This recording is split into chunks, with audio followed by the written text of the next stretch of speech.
IA Cameroun travaille depuis octobre 2023 pour des projets spécifiques, notamment la conception d'applications, la conception de logiciels et bien d'autres.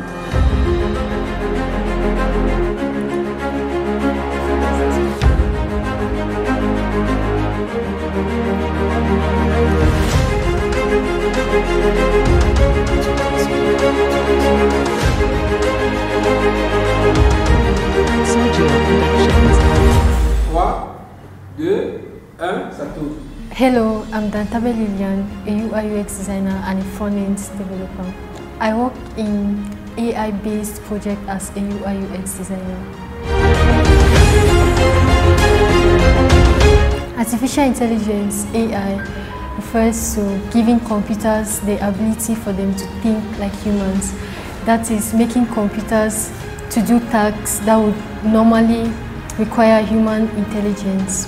Some of these tasks could include image recognition, prediction, and also decision making. Moi, c'est Vinces Domo, Computer Vision and Machine Learning Engineer. Dans le cadre de l'IAC, je suis consultant en Machine Learning et par ailleurs, je suis promoteur de la start-up Scientifia.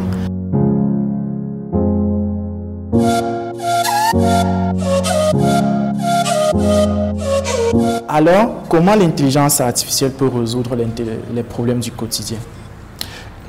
Une personne qui fait, disons, dans le digital, dans les métiers du digital comme vous, lorsque vous écrivez vos textes, vous devez vous rassurer, vous devez vous en rassurer qu'il n'y a pas de faute d'orthographe ni de faute de grammaire. Et en général, lorsqu'on corrige, c'est-à-dire lorsqu'on prend la peine de relire le texte 1, 2, 3 fois pour s'auto-corriger, donc pour le corriger, on laisse toujours des petits reliquats à l'intérieur.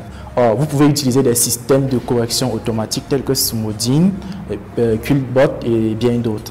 En chargeant votre texte dessus, automatiquement, ces bots-là vous corrigent vos textes, vos speeches et tout ce qui va avec. Donc, le bot se charge de corriger la grammaire, l'orthographe et de vous faire des reformulations de texte lorsque votre texte n'est pas assez bien reformulé. Notamment aussi lorsque vous échangez avec une personne qui se trouve à l'étranger et dans le cas où vous vous exprimez peut-être en français et que ce dernier s'exprime en anglais et que vous n'arrivez pas à vous comprendre, c'est-à-dire vous n'échangez pas la même langue, vous pouvez utiliser un chatbot lorsqu'il parle, ce dernier. Le bot se charge de traduire le texte automatiquement en votre langue propre en fait. Nous pouvons aussi avoir dans les systèmes, dans la santé, à travers votre profil de santé, on vous propose un régime alimentaire, c'est-à-dire un système de santé à suivre pour avoir une meilleure santé dans la vie. L'autre impact que nous pouvons identifier, c'est à travers des systèmes que nous proposons, dans le sens où nous développons des systèmes agricoles qui permettent de dire aux agriculteurs à travers telle quantité d'engrais que j'ai inclus dans mes cultures et bien d'autres données, ces algorithmes se chargent de prédire la quantité de production en fait, de l'agriculteur et bien d'autres aspects. Well, there are wide varieties of opportunities present, career opportunities present in artificial intelligence, some of which include data scientists, data analysts, AI researcher, AI consultants, robotic engineer, and so much more. With these, you can expect a salary range of 200,000 CFA to, let's say, a 7-digit figure amount. Pour ce qui est de l'impact de l'IA, de l'intelligence artificielle, plus communément appelée IA, dans notre quotidien, nous pouvons l'observer dans de nombreux domaines, notamment dans la communication, dans les technologies de communication, à travers les systèmes de traduction automatique. Je m'explique.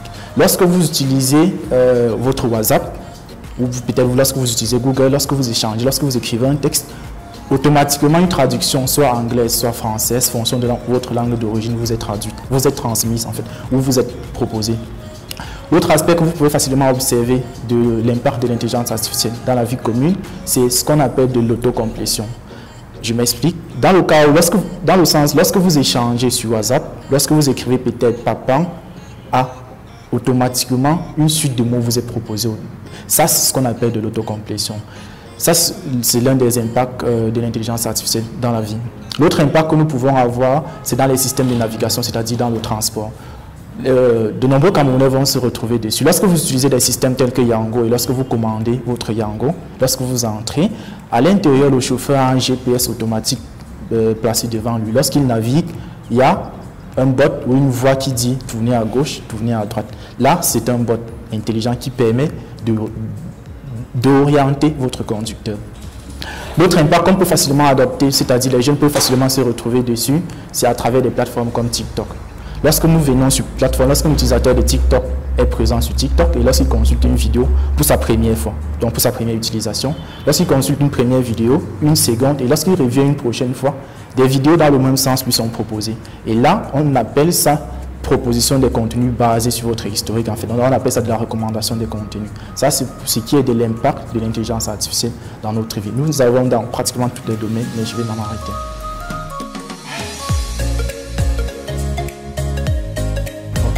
Avec les avancées de l'intelligence artificielle, il est désormais possible pour nous d'accroître la sécurité dans les zones urbaines. Dans ce sens où nous pouvons déployer des tonnes de caméras dans les différents carrefours, les zones à haut risque, et à travers le flux des données récupérées à travers ces caméras. C'est-à-dire on doit pouvoir être capable de récupérer ce flux de données en temps réel à travers le RSTP, Real Time Streaming Protocol.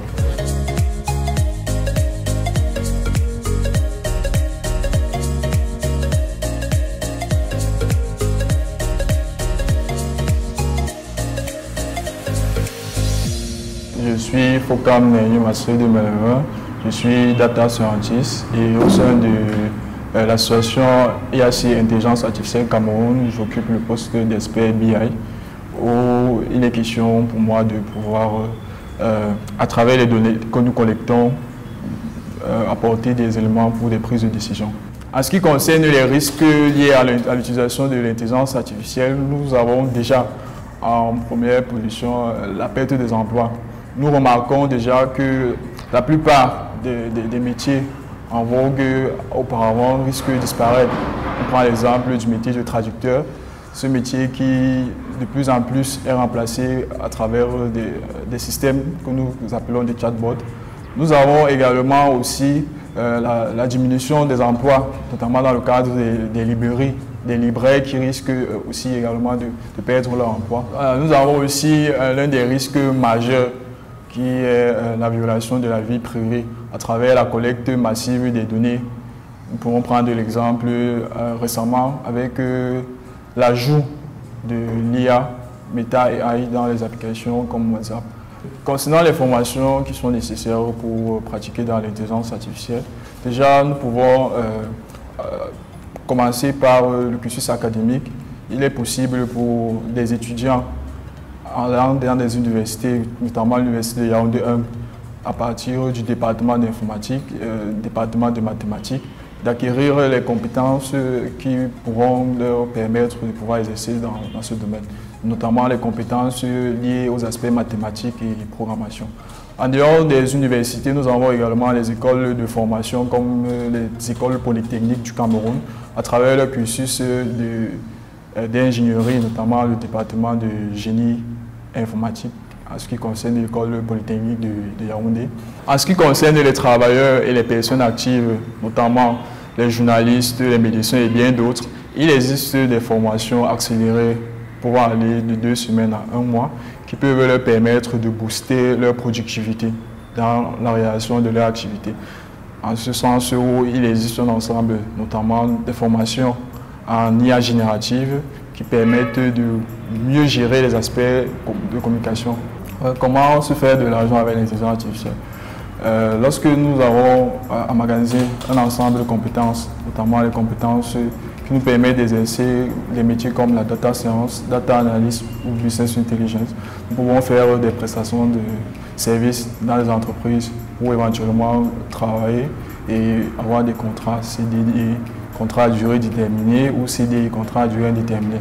Nous pouvons également travailler à notre propre compte, c'est-à-dire être freelancer à travers les plateformes comme Up Connect, Upwork ou machineLearning.ai. Cette plateforme offre un ensemble de contrats où nous pouvons postuler à ces contrats. Nous pouvons également aussi travailler pour résoudre les problèmes de notre société. Et à ce niveau, nous pourrons donc éventuellement promouvoir des startups qui vont résoudre des problèmes précis, à l'instar de la startup ATCAF où je travaille comme data analyst L'objectif ici est de pouvoir résoudre les problèmes liés aux déchets et à la pollution de l'environnement. Donc notre but dans cette plateforme, c'est de pouvoir réduire au maximum l'émission du CO2 dans le monde entier.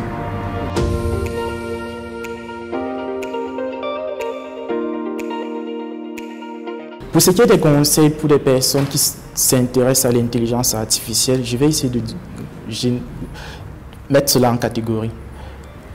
Conseils au niveau de l'apprentissage, c'est-à-dire quel cursus suivre. Nous avons essayé de présenter cela précédemment.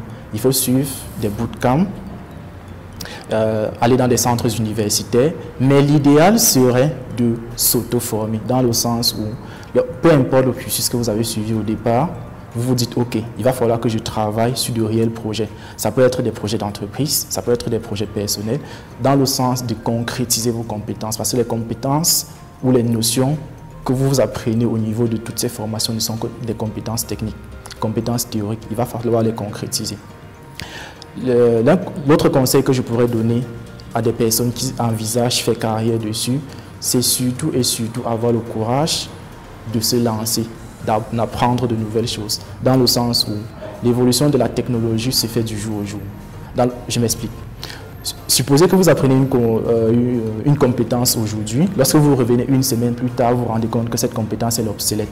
Il va falloir se mettre à jour quotidiennement. Donc vous devez réserver moyennant 2 à 3 heures par jour pour vous former.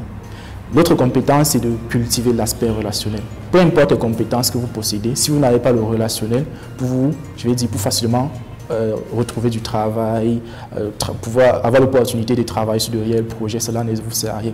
Donc, compétences techniques, compétences relationnelles et surtout cultiver l'aspect de pouvoir vendre ses produits. Parce que ça ne sert à rien de pouvoir résoudre des problèmes, d'apporter des solutions et que nous soyons incapables de pouvoir présenter ces solutions au grand public, c'est-à-dire à nos mamans qui vendent dans les marchés et tout le reste.